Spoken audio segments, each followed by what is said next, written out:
Неголемата американска генетска студија на коронавирусот изведена во Хјустон покажува дека во вториот бранд доминира мутација со многу потенцијално битни, но една сигурно битна особина, дека тој сега полесно се шири. Тоа значи дека вирусот се снаоѓа со бариерите од типот носење маска и миење раце.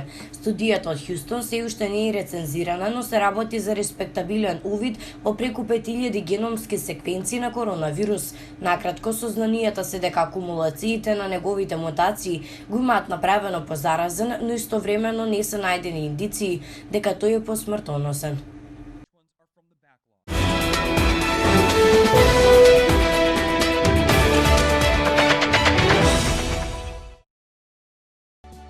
Поради пандемијата на коронавирусот, традиционалната новогодишна ноќ на Таймс Сквер во Њу Јорк, која вообичаено привлекува илјадници посетители, овој пат е откажана за прв пат по 114 години, објавуваат американските медиуми.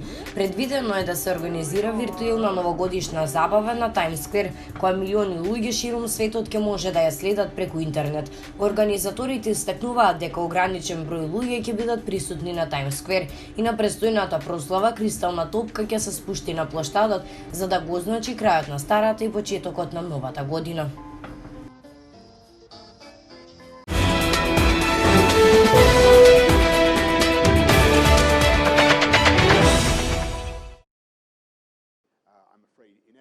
Над 80% од луѓето во Велика Британија не ги следат упатствата за самоизолација кои имаат симптоми на COVID-19 или во случај да имале контакт со некој што е позитивен на тестот, покажува истражувањето спроведено во Лондонскиот Кралски коледж.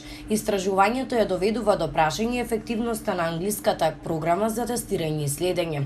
Според истражувањето, само 18,2% од луѓето кои пријавиле симптоми на COVID-19 во изминатите 7 дена не излегле од дома откако се појавиле симптомите и само 11,9% побарале да направат тест за COVID-19.